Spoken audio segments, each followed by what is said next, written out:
आती हैं उसके पीछे कई कारण होते हैं जो कि आम लोगों को उसका समझ नहीं होता है, लीगल प्रोसेस की समझ नहीं होती है। लेकिन एसीबी कभी खामोश नहीं रहती है, हमेशा ताक में लगी रहती है कि जुर्म को अंजाम तक पहुंचाया जाए और मुजरिमों को अंजाम तक पहुंचाया जाए। पहला एफआईआर जो हमने लॉन्च किया है कल शाम देर गए, एफआईआर नंबर 7/2025, ये हमारी होकरसर वेटलैंड के बारे में है। आपको पता है होकरसर वेटलैंड जो है ये इको फ्रेजाइल जोन है। रामसर कन्वेंशन के तहत नोटिफाई हुआ है और उसके तहत इसकी देखरेख चलती है। इसकी कैरिंग कैपेसिटी 2014 के फ्लड्स के बाद कम हो गई थी, जिसको बढ़ाने के लिए इसके बीच से जो कैनाल गुज़रती है, फ्लड स्पिल चैनल जो है इसके बीचों बीच गुज़रती है, उस कैनल को रीसेक्शनिंग करने के लिए एक प्रोजेक्ट बनाया गया irrigation and flood control department की तरफ से। उस प्रोजेक्ट में प्रोजेक्ट रिपोर्ट के साथ साथ एक एस्टिमेट बनाया गया और एस्टिमेट में बाज़ाब्ता दिखाया गया कि जो प्रोजेक्ट के कंपोनेंट्स क्या होंगे, कंटोर्स क्या होंगे।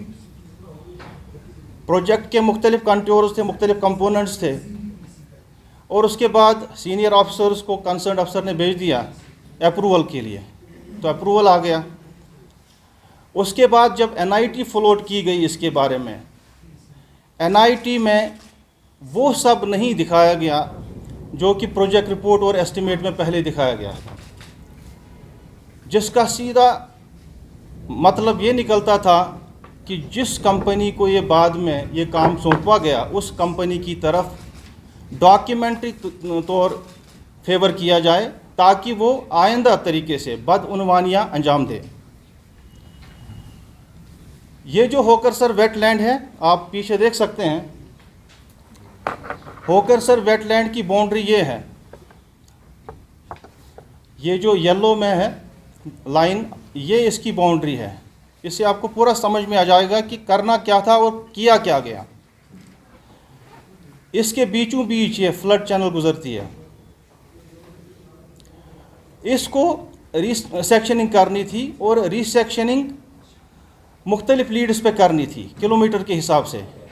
लेकिन मैंडेटरी एनओसी में ये रखा गया था इकोलॉजी एंड एनवायरनमेंट डिपार्टमेंट की तरफ से कि ये जो भी आप ड्रेजिंग करेंगे ये आप इस पेरिफेरी के बाहर फेंक देंगे ये मवाद, ताकि जो हमारा वेटलैंड है ये नुकसान से बच जाए और कैरिंग कैपेसिटी भी बढ़ जाए।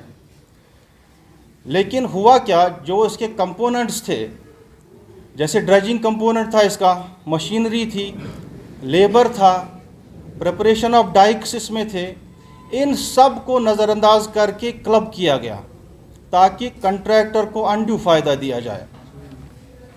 जब ये काम स्टार्ट हो गया, इन्होंने किया क्या, इन्होंने यहाँ ड्रेजिंग तो की, इस ड्रेजिंग का जो मवाद था, एक्सकेवेट जो था, इस एक्सकेवेट को इन्होंने इस पेरिफेरी से आइडेंटिफाइड प्लेसेस पे फेंकना था एज़ पर लीड्स, जो कि उन्होंने किया नहीं।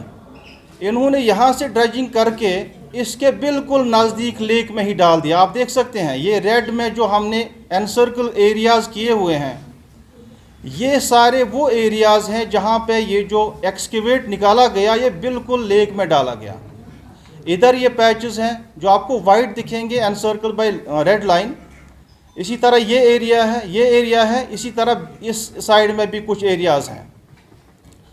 ये जो अब ये जो चीज़ है कि यहाँ पे इन्होंने डंप ये मटेरियल किया कैसे, ये हमको पता कैसे चला, क्योंकि हमें पहले कंप्लेंट मौसूल हुई थी नारबल के रेजिडेंट के साथ, की तरफ से उन्होंने हमें बताया था कि ये जो ड्रेजिंग कर रहे हैं, ड्रेजिंग को बाहर नहीं लिया जा रहा है, और फ़ौरन एसीबी ने जेएससी का ऑर्डर करके कंसर्न टीम को हमने स्पॉट पे भेज दिया।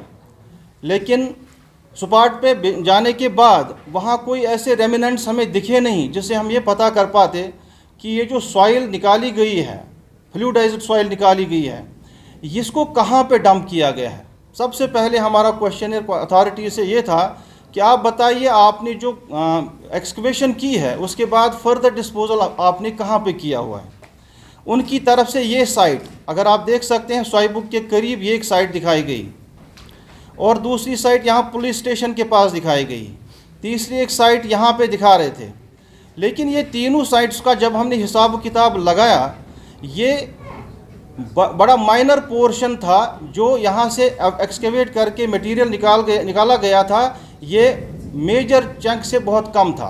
मेजर चंक जो डिपॉजिशन जिसकी थी मोर देन 70%, वो यही लेक में डाला गया था। अब इससे हुआ क्या? हुआ ये, जो कॉन्ट्रैक्ट में ट्रांसपोर्टेशन चार्जेस इनके 18 किलोमीटर लीड पे लिए गए थे या 12 किलोमीटर लीड पे लिए गए थे, वो नेचुरली उसी रेंज के हिसाब से तय किए गए थे। लेकिन जब इन्होंने ड्रजिंग करके इसी एरिया में मवाद फेंक दिया तो ट्रांसपोर्टेशन चार्जेस इनके कम हो गए। पहला ये हुआ कि स्टेट एक्सचेकर को जब हमने कैलकुलेशन इसमें की कि ट्रांसपोर्टेशन कम होने की वजह से स्टेट एक्सचेकर को कितना नुकसान पहुंचा, तो वो करीबन 2 करोड़ 30 लाख रुपए के करीब स्टेट एक्सचेकर को इन्हें सिर्फ ट्रांसपोर्टेशन पार्ट में नुकसान पहुंचा है। उसके बाद ये एनआईटी में तय नहीं हुआ था, जो कि इनको करना ज़रूरी था, वो ये पार्ट था कि जो यहाँ से मटेरियल निकालना है outside the periphery of the lake, उनको उसको करना क्या है, वो जानबूझ के टेंडर में ब्लैंक रखा गया, उस पर कोई वर्ड नहीं रखा गया। वजह ये थी कि कंसर्न जो लोग थे उसके बाद इस सॉइल का लूट करके उसको महंगे दामों बेच के लोगों को फराहम करें।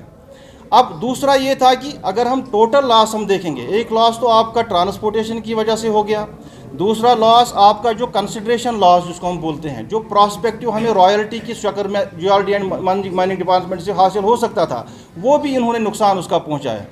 इसका मतलब सीधा ये हो सकता है, अभी तक जो प्रूव्ड लॉस हमने इसमें से निकाला वो 2.30 करोड़ है जो मैंने आपको बताया। लेकिन मज़ीद तहकीकात में जिसके हम पीछे पड़े हुए हैं, जो कंसिडरेशन कॉस्ट उसकी कैलकुलेशन हम इन्वेस्टिगेशन में करने जा रहे हैं, तो लगभग ये लॉस हमारा 5 करोड़ के इर्द गिर्द बनता है। अब अगर दूसरा पहलू हम लेते हैं, ये सिर्फ हम देखते हैं कि लॉस वाला साइड है, लेकिन अगर हम टोटल प्रोजेक्ट जो कंसेप्शन ऑफ द प्रोजेक्ट है वो फॉल्टी हुआ है। वो फॉल्टी इस वजह से हुआ कि हमको तो अपरेंट लॉस ये लग रहा है ट्रांसपोर्टेशन और कंसिडरेशन लॉस, लेकिन लॉस ये अगर हम लेक की इकोलॉजी देख लें, लेक की इकोलॉजी को ख़त्म कर दिया गया, ये पैचेस टोटल बैरन बना दिए गए, जिसकी वजह से आप अगर आज देख लेंगे वहाँ पे इन पैचेस पे अभी एनक्रोचमेंट हुई है और एनक्रोचमेंट पे बाज़ाब्ता फसलें बना दी गई हैं। अब जब से ये 2017 के बाद से स्टार्ट हो गया ये प्रोजेक्ट, कंसीवमेंट के बाद उसके बाद पेमेंट स्टेज पे आ गया, तो एग्जीक्यूशन इसके दरमियान हो गई, तो इसके दरमियान लोगों ने इस पर कब्ज़ा जमा दिया और प्रॉपरली ये बैरन लैंड में तब्दील कर दिया गया, और यानी ड्राई पैचेस बना दिए गए इसके, जो कि लेक में तब तक शामिल अब नहीं हो सकते जब उसकी दोबारा वापस ड्रेजिंग हो जाएगी। तो 3 काउंट्स पे नुकसान है। एक काउंट पे है आपका ट्रांसपोर्टेशन चार्जेस जो हैं वो आपने इन्फ्लेटेड दिखाए, जो आपने लेक में ही मटेरियल डाल दिया तो उसकी वजह से एक नुकसान है। दूसरा, आपने जो एक्सकेवेटेड मटेरियल है, एक्सकेवेटेड मटेरियल को एनआईटी में ये नहीं रखा शिग कि इसको आप बाद में या जियोलॉजी एंड माइनिंग के हवाले कर लेंगे और उसके अगेन जो रेवेन्यू आपको मिलेगा तो वो गवर्नमेंट एक्सचेकर को जाएगा।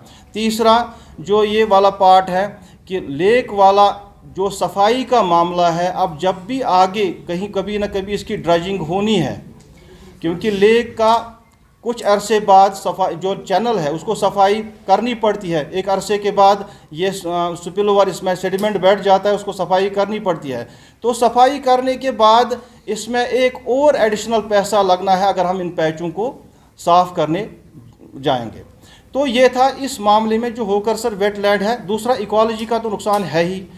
चौथा नुकसान इसका ये है कि ये जो यहाँ से तो ड्रेजिंग की गई, लेकिन लेक की जो कैरिंग कैपेसिटी है वाटर की वो कम की गई।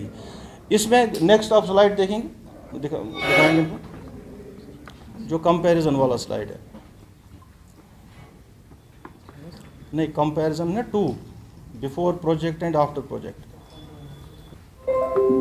इसका बेसिकली एक लेबोरियस प्रोसेस था हमारी इंजीनियरिंग विंग के लिए, और हमारी प्रोसिक्यूशन विंग जो है बहुत अरसे से इस पर काम कर रही थी।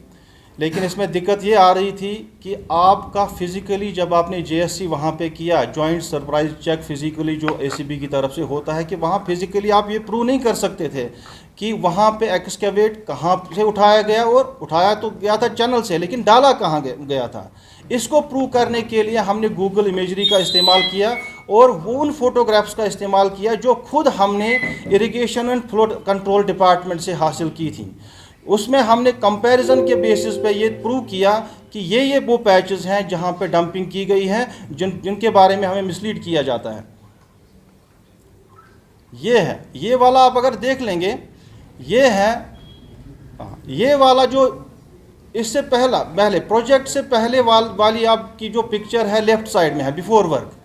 आफ्टर वर्क आप देख सकते हैं कि चैनल के इस साइड में बिल्कुल ड्राई पैच ऑफ लैंड आपके सामने है। वहाँ लेफ्ट साइड में आपको मार्शी वाला पैच दिखेगा, लेकिन फ़ौरन उसके बाद आपको ड्राई पैच मिलेगा। ड्राई पैच का मतलब है कि डंपिंग उसी जगह पे की गई है जहाँ पे इनको करना नहीं था। ये था इस केस के बारे में जो होकर सर के रिलेटेड है। अब एफआईआर नंबर 8 जो है, दूसरा एक एफआईआर जो हमने रजिस्टर किया हुआ है 2025, ये लावडा के बारे में है। अर्सवाइल लावडा जो एलसीए में आज है, इसका हालांकि ये उतनी ज़्यादा बड़ी अहमियत का हामिल नहीं है, चूँकि ये एफआईआर दर्ज हो गया आज, तो इसलिए इसकी भी जिक्र करना चाहेंगे हम आपके सामने। ये इलीगल एक बिल्डिंग परमिशंस का मामला है। 5 हॉस्टल बिल्डिंग्स बनानी थी गगरीबल एरिया में। उनके परमिशन को पहले ही अंडर सेवरल वायलेशन, जिनको यानी जिन चीज़ों का ख्याल परमिशन देने के दौरान रखा जाना चाहिए था, उनका ख्याल नहीं रखा गया। जैसे एक इसमें ये कंडीशन थी कि हर एक हॉस्टल के लिए आपको 3 कनाल के लिए 50, यानी लड़कियों का जो हॉस्टल बनना था उनके लिए 3 कनाल की ज़रूरत आपको होनी चाहिए थी। लेकिन किया क्या गया, इसको डाइल्यूट करके 2 कनाल बना दिया गया। तो टोटल में आपको 5 हॉस्टल्स के लिए 15 कनाल दरकार थे, लेकिन आपको परमिशन मिल गया 12 कनाल पर ही। लेकिन और परमिशन भी मिली भगत की वजह से 2 फेजेस में दिया गया। पहले 3 हॉस्टल का दिया गया, उसके बाद during connivance with the custodian department बाकी 2 हॉस्टल्स का भी परमिशन दे दिया गया। ये उसकी एक वायलेशन है। दूसरा जो अप्रूव्ड प्लान उस 5 बिल्डिंग का, उसको वायलेट किया गया। हॉस्टल्स का परमिशन था, लेकिन होटल्स तामीर हुए, नंबर ऑफ रूम्स उसमें बढ़ा दिए गए, और टोटल स्ट्रक्चर जो अप्रूव्ड प्लान के हिसाब थे उसको वायलेट किया गया। तो ये था हमारा जो 2 एफआईआर्स।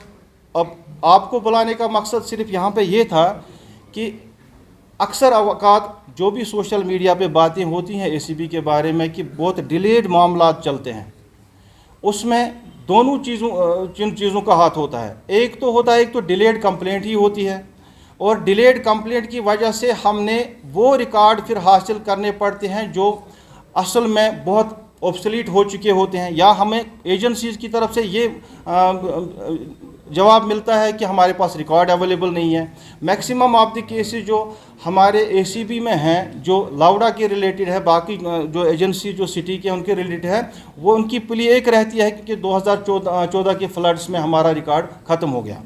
अब डिले एसीबी के लेवल पे नहीं होता, एक प्रक्रिया होती है, एक इन्वेस्टिगेशन पैटर्न होता है, हर एक एजेंसी का अलग अलग होता है। जैसे एग्जीक्यूटिव पुलिस का आप देख लेंगे, वहाँ पे प्राइमा फासी केस बन गया और वहाँ पे एफआईआर लग जाता है थाने में।